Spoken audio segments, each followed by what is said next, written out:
Thank you, Speaker. Speaker, my question to the Minister of Energy. This week, the Minister of Energy justified his government's scrapping of clean energy contracts by quoting what he called his favourite periodical, a climate change conspiracy website called Climate Change Dispatch. The minister seems to doubt climate science and is now getting dubious facts from conspiracies he finds online. The minister says he likes to consider, quote-unquote, both sides of the question. When it comes to the question of whether there is a climate crisis, does the energy minister believe there are two legitimate sides of the coin? Minister of Energy, Northern Development and Mines. Thank you, Mr. Speaker, and I certainly do believe in climate change, and that's why I'm proud of the fact that Ontario has one of the cleanest energy jurisdictions in the continent, Mr. Speaker. 92% of our energy system is GHG emission-free, and more than 60% of it comes from clean nuclear source, which the NDP do not support, Mr. Speaker. Let's be clear that this journey started 18 years ago. Then Premier Harris issued a directive to phase out coal, starting at the Lakeview generating station. It took 14 years and other governments to complete that journey, Mr. Speaker, but it was a major step in ensuring that Ontario would have one of the cleanest energy jurisdictions in North America and for the world to marvel at. Thank you, Mr. Speaker.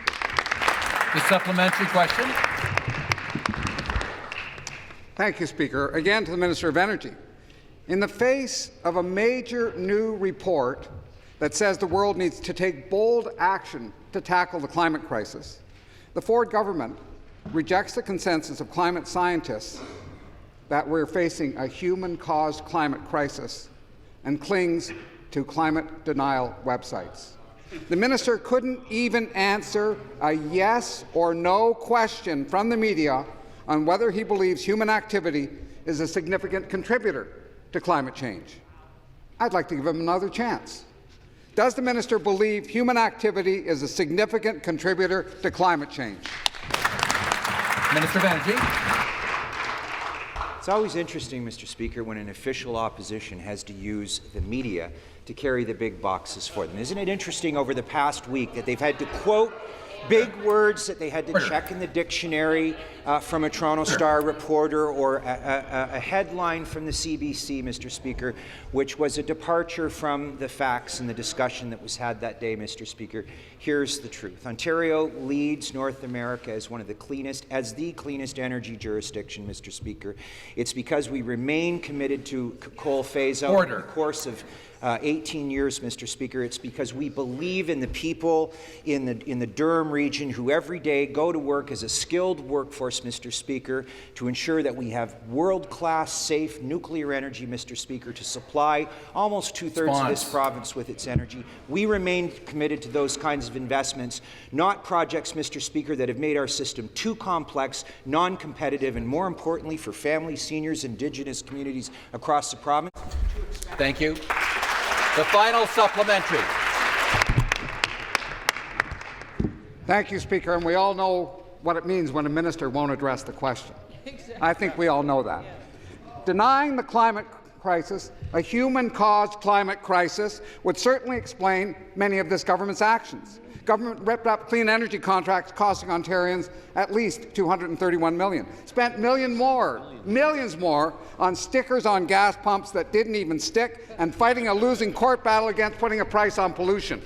The Ford government would clearly rather rip down windmills and stick up stickers than invest in the clean energy economy of Ontario's future.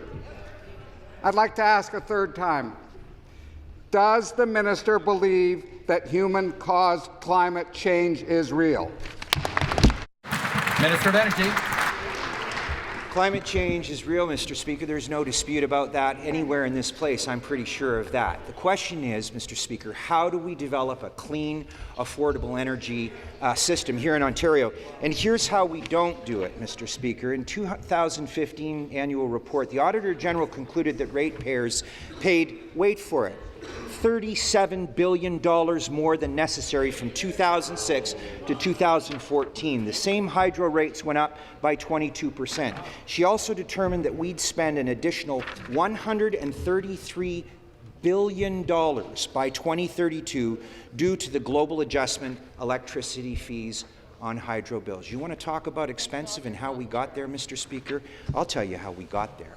There were votes in this place that made that system the most complex and expensive in the system, and that member voted for it every single time, Mr. Speaker.